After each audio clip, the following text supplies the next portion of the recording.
primer lugar, deseo dar las gracias por este reconocimiento a el trabajo que estamos llevando adelante en la lucha por las ideas de la libertad. Y acá voy a contar una pequeña anécdota y lo que tiene que ver con mi relación con el liberalismo. Si ustedes van a ver un partido de fútbol de Argentina, en Argentina, van a ver las tribunas colmadas de público, gente muy alegre, con muchos colores, muy colorido, muy pintoresco. Es más, con cánticos, un espectáculo verdaderamente en sí mismo. Pero por más linda que sea la tribuna y cómo luce y todo lo que alienta, ustedes ponen el balón en el centro de la cancha y si no entra Messi a patear la pelota no se mueve. ¿Por qué digo esto? Porque la batalla cultural, la discusión de las ideas es muy importante. Lo que uno hace en el ámbito académico es muy importante, pero sin una acción política no se llega a ningún lado. Porque si lo volvemos a la metáfora futbolística, ellos sí patean, ellos sí van contra el arco, ellos siguen anotando goles y no les importa. Entonces la única forma real de parar el avance del socialismo, del estatismo, del colectivismo, el constructivismo, la única forma es parárseles enfrente y darles la batalla, no solo en lo cultural, sino también en la arena política. En ese sentido, puedo contar lo que es mi experiencia, porque sin lugar a dudas, todo el background acumulado en términos académicos es una guía extremadamente importante para la toma de decisiones. Casi que les diría que es fundamental porque es lo que determina el norte y es lo que determina básicamente lo que orienta cada toma de medidas. Entonces, por eso les quiero contar dos cosas: cómo fue que me hice liberal en una versión muy sintética y cómo lo estoy llevando a cabo. En realidad, en mi formación de base es de economista. En mi caso, como en la gran mayoría de los economistas, y eso surge a lo largo y a lo ancho de todo el país, no hay durante la carrera ninguna mención a economistas liberales. De hecho, yo suelo decir que si a un graduado economista en Argentina le preguntan quién es Ludwig von Mises, le va a decir que cree que es el 9 de la selección de los Países Bajos. En ese sentido, yo recibí una formación propia de lo que se llama un post-keynesiano, que sería un keynesiano con tintes marxistas. Después muté hacia el keynesianismo forte, después muté hacia los keynesianos del desequilibrio, después hacia los keynesianos neoclásicos, después, dada toda mi base matemática y en economía neoclásica, me convertí en un neoclásico acentuado, después terminé radicalizándome en esa situación y me alineé con la escuela de Real Business Cycle, es decir, con la escuela de los ciclos reales. Y cuando apareció la crisis del subprime, 2007-2008, y el desequilibrio global, frente a la posibilidad de una nueva catástrofe en el planeta, me volví a refugiar y a la lectura de Keynes y de Friedman. Por lo tanto, frente a esa frustración que tenía con el análisis económico, decidí dedicarme a los temas de crecimiento económico, porque dije, bueno, me voy a ocupar de cosas de largo plazo y vaya a saber uno, digamos, dentro de 50 años si acerté o no. Y entonces estaba feliz, contento con toda la literatura de crecimiento, hasta que fui invitado por el World Economic Forum a dar una exposición, no la última tan rimbombante, sino una sobre demografía y crecimiento. Ahí me encontré con los trabajos de Angus Madison y ahí me encontré frente a un nuevo shock muy fuerte y era el tema de lo que en la teoría del crecimiento se llama, en la evidencia empírica, el palo de hockey. Es decir, cuando ustedes toman las series de Angus Maddison entre el año 0 de la era cristiana y el año 2000, ustedes van a ver que el PBI per cápita tiene la forma de un palo de hockey, está prácticamente constante hasta el año 1800 y a partir de ahí pega una suba muy imponente. De hecho, en el tramo del año 0 al 1800, el PBI per cápita solamente crece 40% y eso se da solamente luego del descubrimiento de América en el siglo XVI, y eso implicaba que el mundo solamente crecía a una tasa del 0,02% anual, es decir, que se necesitaban 3.500 años para duplicar el PBI per cápita. Y lo otro que ve uno es que desde el año 1800 al año 2000 el PBI per cápita se multiplica 9 veces, pero en un contexto donde la población casi se multiplica por 8 veces. Es decir, que en esos 200 años el PBI per cápita, el PBI, se multiplica por 72 veces, 70 veces aproximadamente. ¿Y por qué es importante esto? Porque ustedes tienen que se está incrementando fuertemente la cantidad de trabajo en la economía y sin embargo el producto crece más que proporcionalmente. Es decir, no se cumple el postulado de los rendimientos marginales decrecientes. Y aparece un problema que en la economía neoclásica se llama no convexidad. La no convexidad, que es un problema de índole matemática, en realidad está asociada con las estructuras de mercado concentrado. Y lo interesante es que cuando ustedes estudian microeconomía y miran las estructuras de mercado concentrados, es decir, les pongo el caso más violento, digamos el más extremo, que es el monopolio, según la teoría neoclásica, los monopolios son malos. Y ahí aparecen dos preguntas, porque cuando ustedes miran en el 1800, la cantidad de gente que vivía en la extrema pobreza, es decir, con menos de $1 diario, era más del 95% de la población. Y cuando lo miraban en el año 2000, ese número había caído a menos del 15%. Entonces, y además los niveles de vida se habían multiplicado fenomenalmente. Entonces la pregunta es, ¿cómo puede ser algo que ha sido tan virtuoso para la humanidad en términos de bienestar y en términos de caída de pobreza, algo tan maravilloso como podía ser que la teoría económica, supuestamente la buena teoría económica, decía que eso era malo?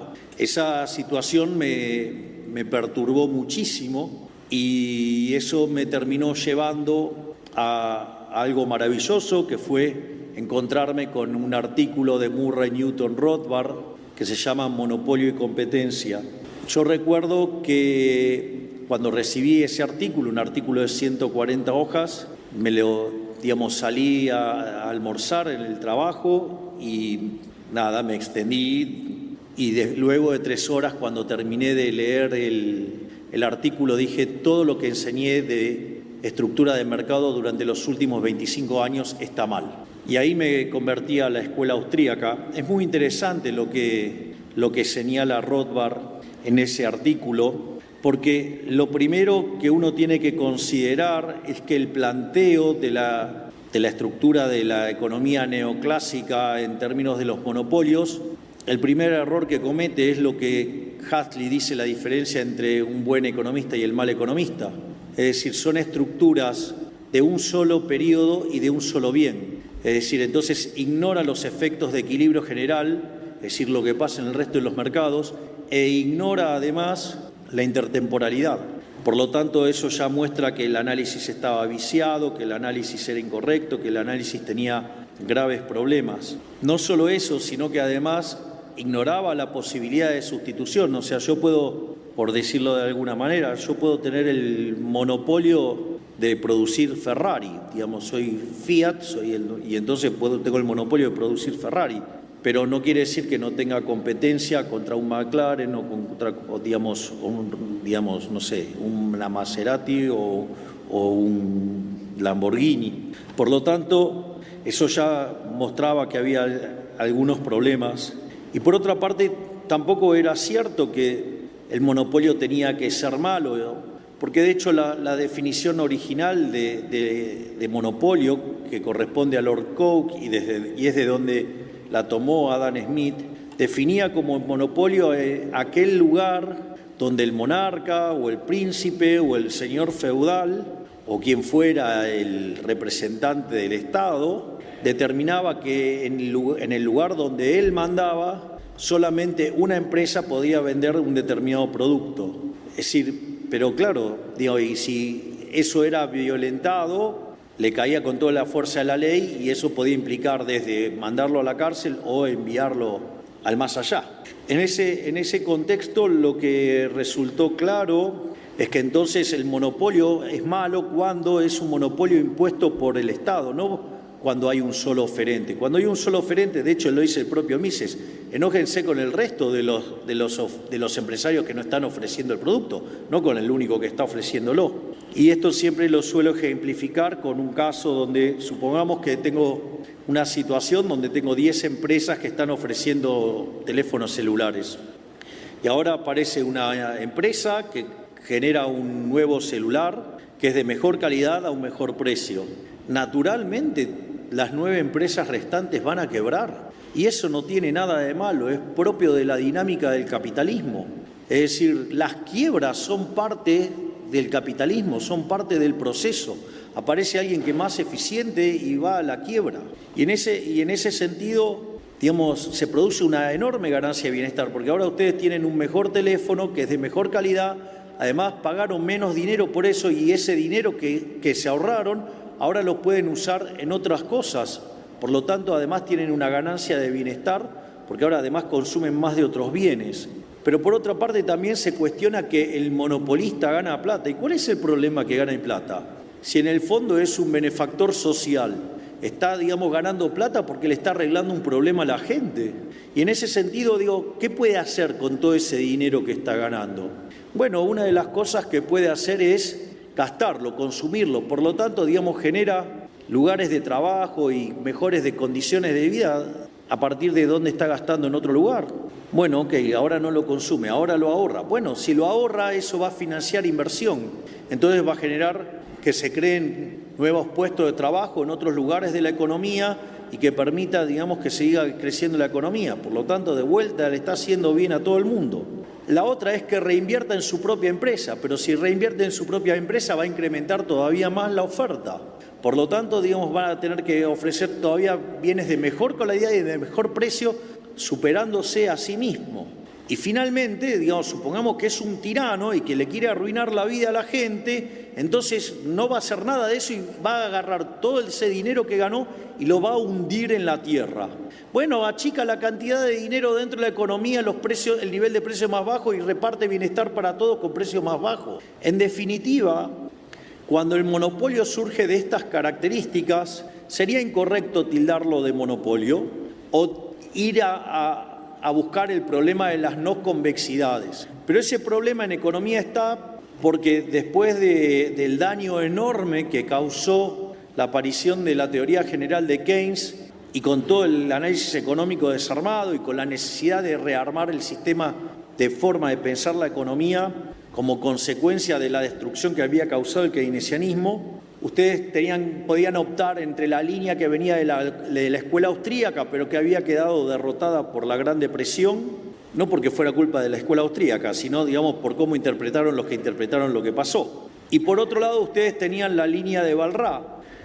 Entonces, se trabajó más en esa línea de la economía matemática, donde a partir del trabajo de Wall, que ya, digamos, era a inicio del siglo XX, aparecen economistas como Mackenzie, Arrow, Debré, Hahn, digamos, donde básicamente retoman esa forma de pensar a partir de la llegada de los teoremas de punto fijo de Brouwer y de Kakutani.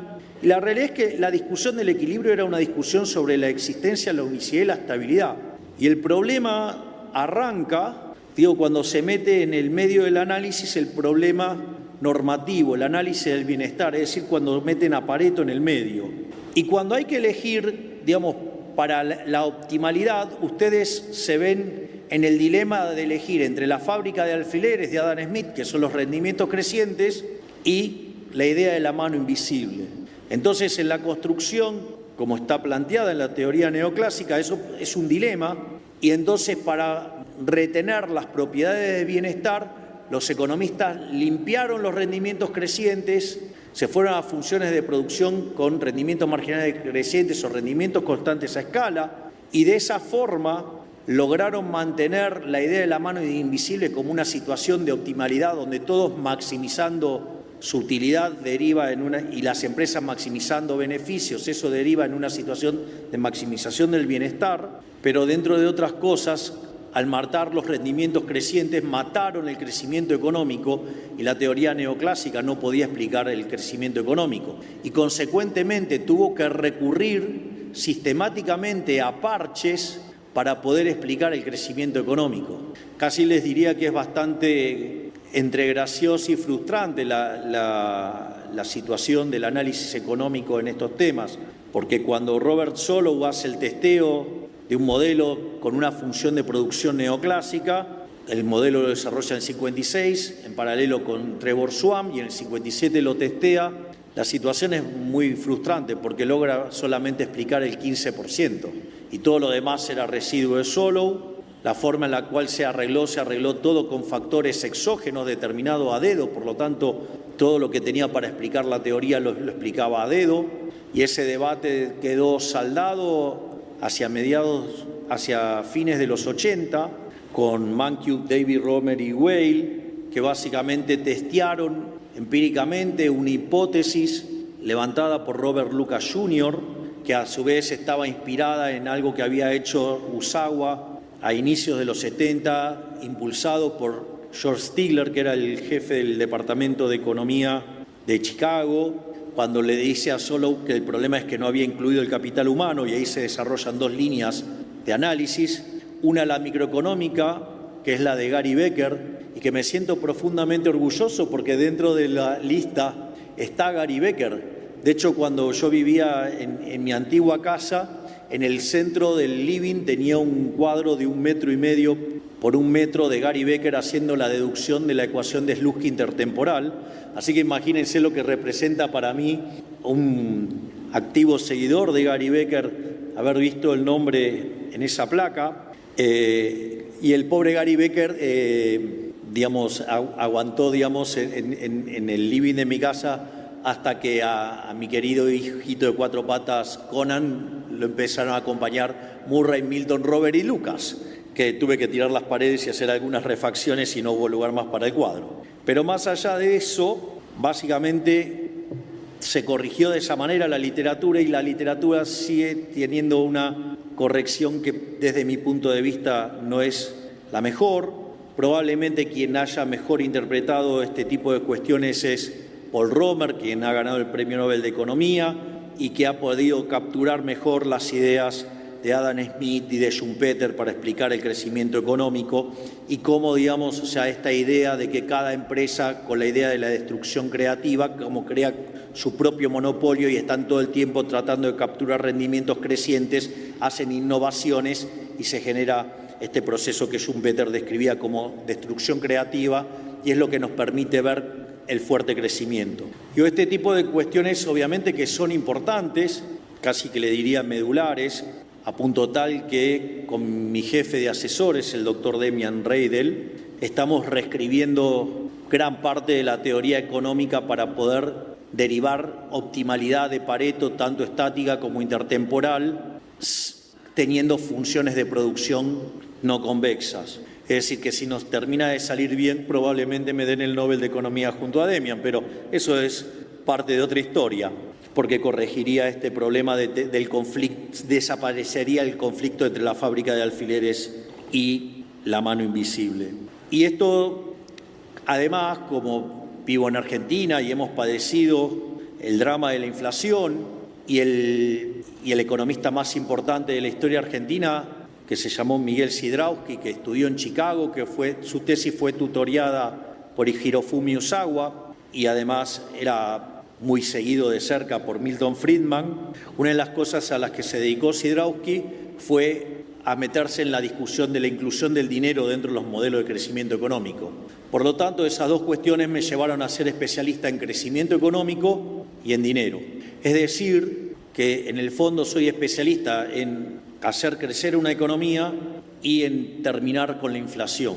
Y esto es interesante y además liberal libertario en un país que hasta hace poco dominaban las ideas de la izquierda, hasta que en diciembre el 56% dijo que quería un cambio en favor de la libertad.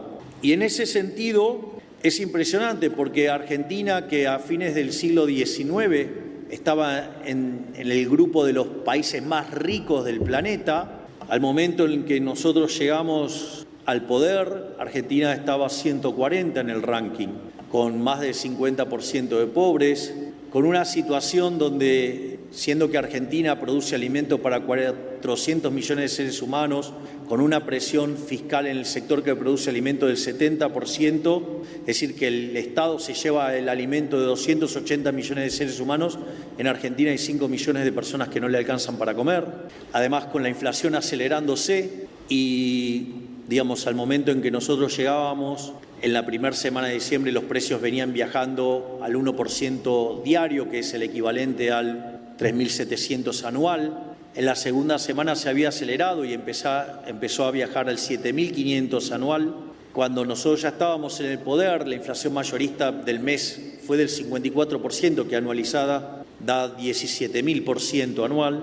Y en ese contexto nos tocó llegar al poder, lo cual, digamos, no hay que llorar ni quejarse ni nada, porque en condiciones normales de presión y temperatura la gente no va a elegir un presidente liberal libertario. Lo interesante es que entonces resulta muy claro que Argentina tiene en lo económico dos problemas muy claros, es decir, el problema que no crece, de hecho en los últimos 10 años el PBI per cápita cayó 15% y la inflación estaba absolutamente desbordada. Entonces era claro que necesitaba un especialista en crecimiento y en dinero.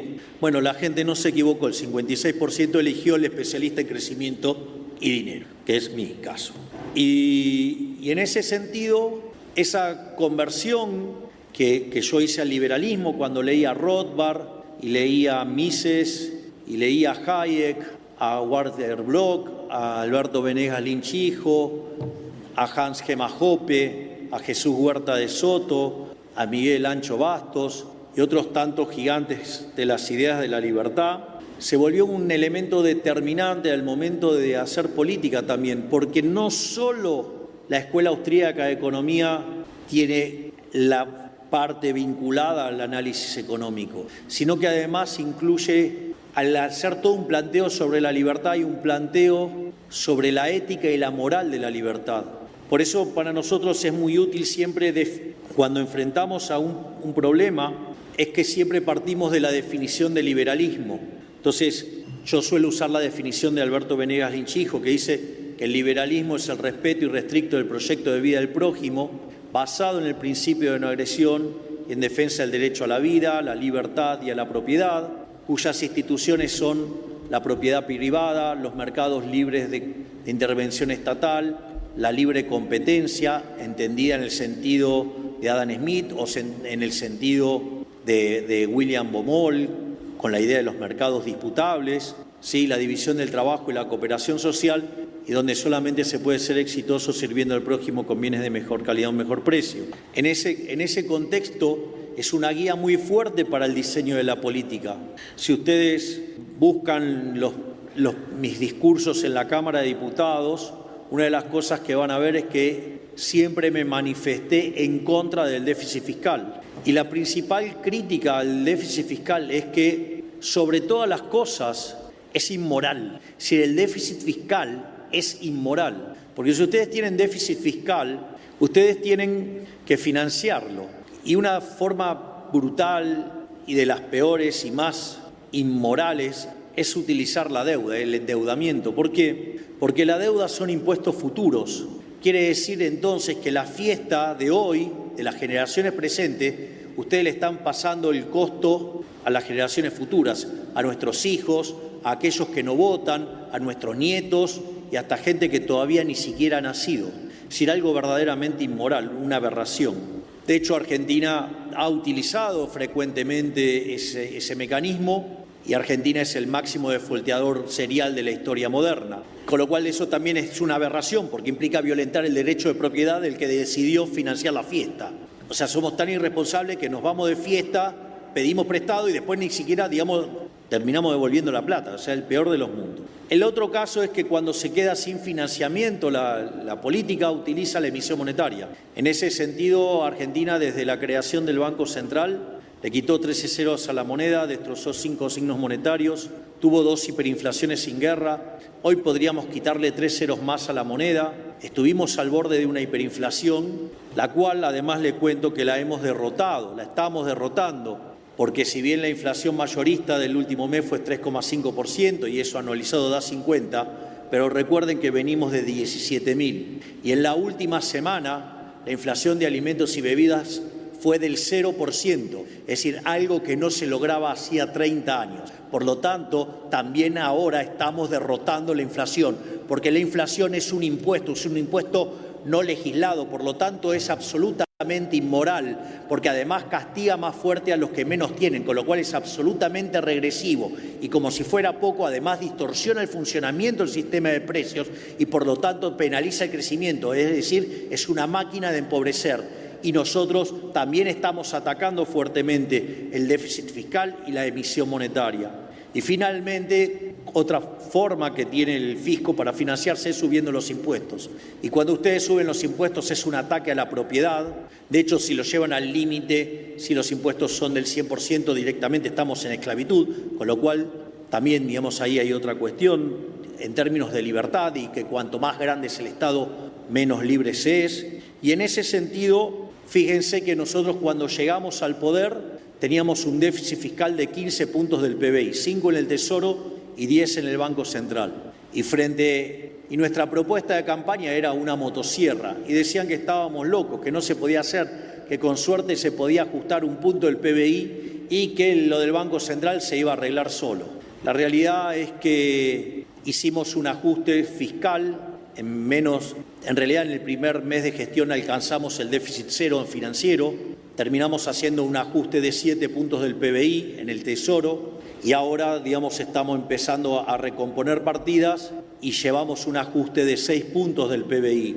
Y por otra parte, el déficit cuasi fiscal, el déficit del Banco Central, que eran 10 puntos del PBI, lo hemos bajado en 9 puntos. Es decir, que en 6 meses de gobierno hicimos el ajuste fiscal más grande no solo de la historia argentina, sino que además hemos hecho el ajuste fiscal más grande de la historia de la humanidad y le estamos devolviendo al sector privado 15 puntos del PBI. Por lo tanto, Argentina tiene para crecer por la propia dinámica del rebote después de hacer un fuerte ajuste y estabilizar. Tiene el potencial de crecer porque es una economía que después de 20 años quedó muy descapitalizada y los retornos son muy altos y eso permite que haya crecimiento aún con las instituciones que tenemos. Y el hecho de aportar 15 puntos de ahorro va a permitir que haya un boom de inversión y por ende haya crecimiento económico. Y encima, como si todo esto fuera poco, emprendimos un programa de reformas estructurales que ya, digamos, tiene la sanción de la Cámara de Diputados y la Cámara de Senadores y ahora volvió a diputados para hacer la versión final, más un DNU que en total son 800 reformas estructurales. Piensen que la reforma estructural más grande que había hecho en la Argentina fue en los 90, en el gobierno de Menem, que hizo cerca de 100. O sea, con lo cual, en menos de 6 meses mandamos 8 veces más de reformas estructurales que el caso de máximas reformas en Argentina. Eso nos va a permitir pasar de levantar 90 puestos en el ranking de libertad económica y que podamos parecernos a países como Alemania, Francia, Italia. Sin embargo, nuestro programa no termina ahí. Tenemos pendientes todavía 3.200 reformas estructurales más. Estamos pensando en convertirnos en el país más libre del mundo y por lo tanto estamos apuntando que en el largo plazo seamos el país más rico del mundo y sobre todo que la convergencia se acelere por el uso de la inteligencia artificial. Por lo tanto, de la mano de las ideas de la libertad y del progreso tecnológico, pero sobre todas las cosas, de las ideas de la libertad, ¿sí?, de los mercados libres, ¿sí?, del respeto de la propiedad privada, del respeto de la vida, digamos, con estos valores morales Argentina va a salir de su oscuro presente para convertirse en el caso más brillante de la historia de la humanidad para volver a ser ricos. Y todo eso gracias de la mano de las ideas de la libertad, de la mano de Rothbard, de la mano de Mises, de la mano de Hayek y todos aquellos pensadores que además no solo pelearon en la academia por las ideas de la libertad, sino que muchos de ellos hasta, digamos, lo han hecho en el frente de batalla. Muchísimas gracias y ¡viva la libertad, carajo!